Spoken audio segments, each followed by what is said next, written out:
Hello everyone, स्वागत छ सबैजनालाई हाम्रो युट्युब च्यानलमा। सधैँ चाहिँ भिडियो लिएर उपस्थित हुने क्रममा आज पनि हामीले बीबीएस 4th इयरको इन्भेस्टमेन्ट सब्जेक्टको च्याप्टर 2 सेक्युरिटिज मार्केट अन्तर्गत रहेर प्रब्लम नम्बर 2.10 लिएर उपस्थित भएका छौँ। क्वेसन यस प्रकार रहेको छ। A stock sells for ₹100 per share, you purchase 100 shares for ₹100 a share and after a year the price rises to ₹175 भन्यो है। यो स्टक चाहिँ ₹100 पर शेयर, एउटा शेयरको ₹100ले बेच्दै रहेछ। तपाईँले चाहिँ कति किन्नु भएको छ त भन्दा 100वटा शेयर किन्नु भएको छ ₹100 गोटाले।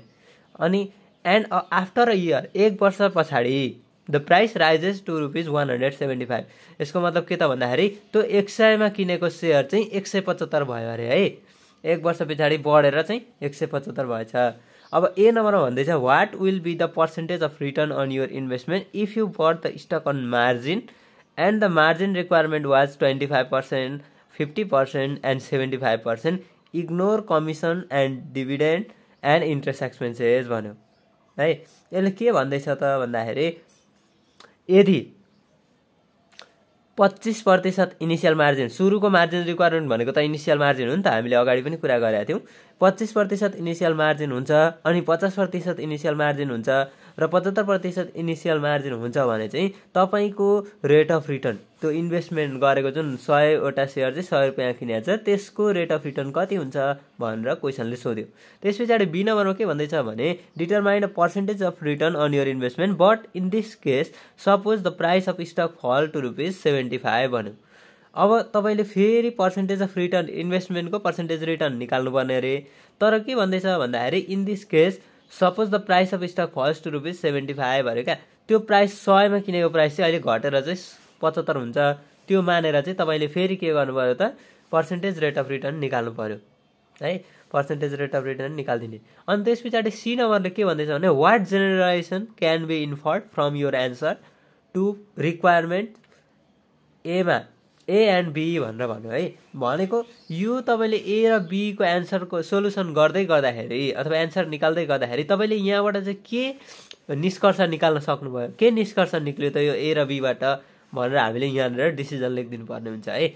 अनि त्यस पछाडि डी नम्बरमा भन्दैछ in calculating your return on investment you ignore commission dividend and interest expenses.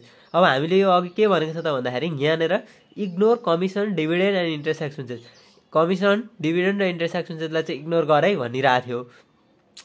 अब यसले के भन्दैछ रिटर्न हामीले निकाल्दाखेरि कमिसन डिभिडेन्ड र इन्ट्रेस्ट एक्सपेन्सेसलाई इग्नोर गऱ्यौँ। Describe how to commission dividend and interest expenses affect the return on your investment. तपाईँको इन्भेस्टमेन्टलाई चाहिँ, इन्भेस्टमेन्टबाट प्राप्त हुने रिटर्नलाई चाहिँ कमिसनले, डिभिडेन्डले र इन्ट्रेस्ट एक्सपेन्सेसले कसरी चाहिँ प्रभाव पार्छन् है, कसरी प्रभाव पार्छन्, के हुन्छ त, कमिसन हुँदा के हुन्छ, डिभिडेन्ड हुँदा के हुन्छ र इन्ट्रेस्ट एक्सपेन्सेस हुँदाखेरि के हुन्छ, हामीले त्यो डिसिजन लेख्नुपर्ने हो।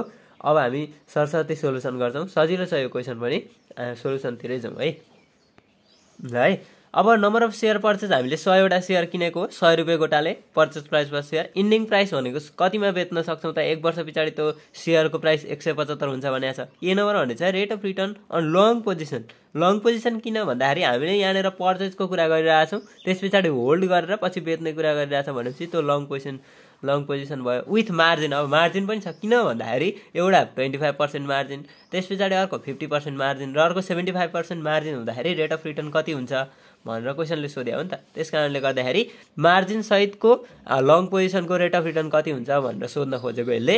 अब इफ इनिसियल मार्जिन इज 25%, सुरुको मार्जिन रिक्वायरमेन्टलाई हामीले जहिले पनि इनिसियल मार्जिन भन्छौँ, त्यस पछाडि मार्जिन रिक्वायरमेन्ट निकाल्नुपर्ने छ अथवा सोधेको छ भने त्यो चाहिँ हाम्रो एक्चुअल मार्जिन हुन्छ। अब rate of return equal to यहाँनिर लेखिदिउँ इग्नोरिङ, यो पनि लेखिदिउँ ल, ignoring commission dividend and interest, मैले सर्ट फर्ममा लेखिदिएँ। इग्नोरिङ कमिसन डिभिडेन्ड र इन्ट्रेस्टलाई हामीले इग्नोर गरेका हौँ नि त। त्यस कारणले गर्दा डिभिडेन्डमा पनि 0 हुने भयो, इन्ट्रेस्टमा पनि 0 हुने भयो। Rate of return equal to P1 minus P0 plus D1 minus I।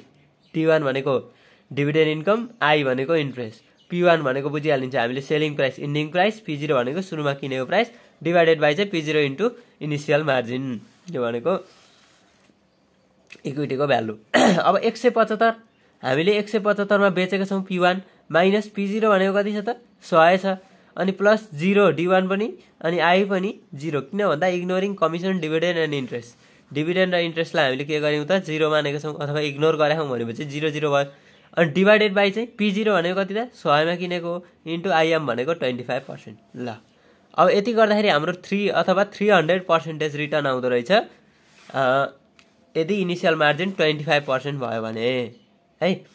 अब अर्को सेकेन्ड नम्बरमा यदि इनिशियल मार्जिन 50% भयो भने हाम्रो रिटर्न कति आउँछ अनि अर्को 75% भयो भने कति आउँछ यही नै गर्ने हो हामीले। ल अब हेरौँ है। ल if initial margin IM equal to 50%, अब रेट अफ रिटर्न भनेको P1 minus P0 plus D1 minus I divided by P0 into IM। त्यही तल मात्रै फरक पर्यो क्या, IM मा मात्रै फरक पर्यो, अरू त सेम छ हाम्रो। त्यस कारणले गर्दा 150% चाहिँ हाम्रो के आयो त initial margin rate of return आयो। त्यस पछाडि इनिशियल मार्जिन 75% हुँदाखेरि भनेको हामीले क्यास चाहिँ 75% तिर्छौं 25% चाहिँ डेप ल्याउँछौं भने रेट अफ रिटर्न कति हुँदो रहेछ त भन्दाखेरि 100% हुँदो रहेछ। मैले यो प्रोसेस भनिराखिन है, सेम अहिलेको जस्तै नै छ, तलपट्टि P0 इन्टु IM को ठाउँमा मात्रै फरक पर्ने हो। गर्दा 100% आयो है। ए नम्बरको हाम्रो सल्युसन सक्यो। अब बी नम्बरले के भनेको छ भन्दाखेरि यदि त्यो स्टकको प्राइस चाहिँ त्यो जुन 175 थियो एक वर्ष पछाडि, अब चाहिँ त्यो 175 लाई हामीले 75 मान्ने है भनेको 75 मा चाहिँ घटेर आयो भने रेट अफ रिटर्न कति हुन्छ जहाँ इनिशियल मार्जिन चाहिँ 25, 50 र 75 नै छ नै भनेर हामीलाई क्वेशनले भन्न खोजेको। अब हामी त्यसको पनि सोलुसन गर्छौं। ल if stock price falls to ₹75 the rate of return will be, अब इनिशियल मार्जिन 25% हुँदा रेट अफ रिटर्न कति हुने हो P1 minus P0 plus D1 minus I P0 into IM, यो सेम भइहाल्यो। अब P1 को ठाउँमा चाहिँ 75 है, 75 माइनस 100 हुने भयो, माइनसमा आउने भयो, माइनस 100% हुँदो रहेछ एउटा। ठिक छ। त्यस्तै गरेर अब इनिशियल मार्जिन 50% हुँदा हामीले 50% चाहिँ डेब्टको रूपमा ल्यायौं र 50% चाहिँ इन्स्टेन्ट क्यास तिर्यौं अथवा इक्विटी युज गर्यौं भने त्यस्तोमा रेट अफ रिटर्न हुँदो रहेछ। त्यो सबै अब P1 मा 75 हुन्छ है, 75 माइनस 100 प्लस 0 माइनस 0, यो 0 0 भनेको बुझिहाल्नु भयो होला, ignoring commission and dividend and interest तीनटै हामीले इग्नोर गर्नु भने हा, त्यस कारणले गर्दाखेरि यो 0 0 भयो। अब यति गर्दाखेरि हाम्रो आउँदो रहेछ माइनस 0.5 अथवा माइनस 50% चाहिँ हाम्रो रेट अफ रिटर्न हुँदो रहेछ। यो रेट अफ रिटर्न चाहिँ के हुँदैछ त हाम्रो नेगेटिभ आउँदैछ है। अब इनिशियल मार्जिन 75 हुँदा हेरौं, 75 हुँदा के हुँदो रहेछ। ल यदि इनिशियल मार्जिन 75 हो भनेको मतलब कि 75% चाहिँ हामीले इक्विटी इन्भेस्ट गर्यौं र बाँकी रहेको 25% चाहिँ डेब्ट ल्यायौं भने रेट अफ रिटर्न भनेको P1 minus P0 plus D1 minus I divided by P0 into IM गर्दाखेरि हाम्रो 33.33% चाहिँ नेगेटिभ रिटर्न आउने रहेछ। 75% चाहिँ इनिशियल मार्जिन हुँदाखेरि है। अब यति भयो, यो बी नम्बर पनि सक्यो।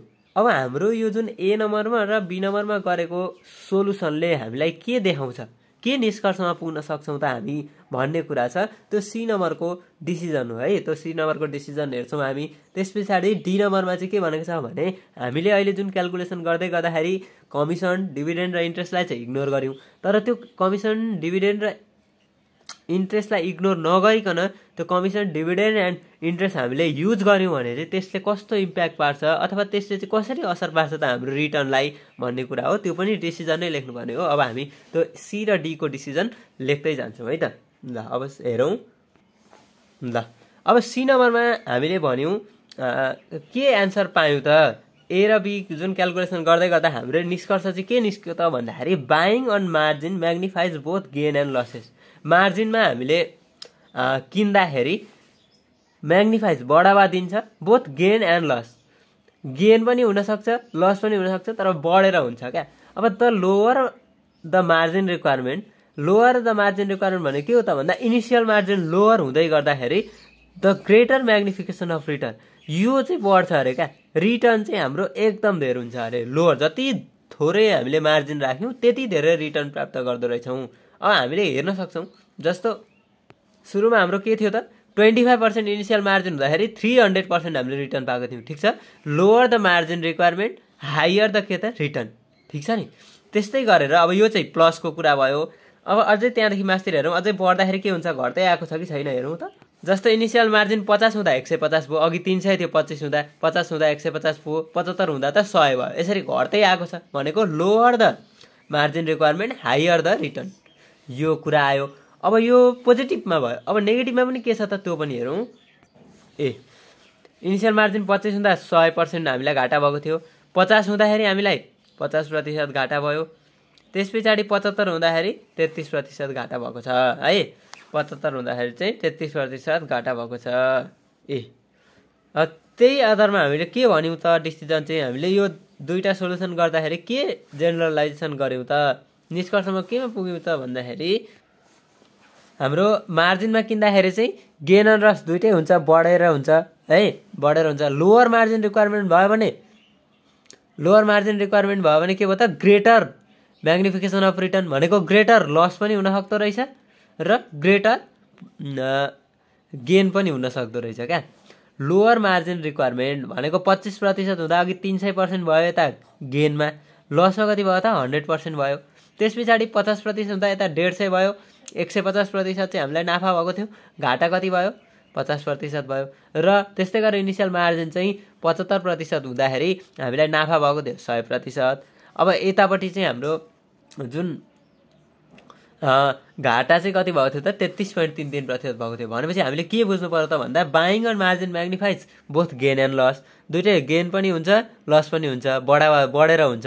मार्जिनमा किन्दाखेरि चाहिँ गेन र लस चाहिँ बढ्छ भनेको हो क्या यो। अनि the lower the margin requirement, जति मार्जिन रिक्वायरमेन्ट कम हुँदै गयो त्यति चाहिँ हाम्रो रिटर्न बढ्दै जान्छ, पोजिटिभ होस् या नेगेटिभ होस्।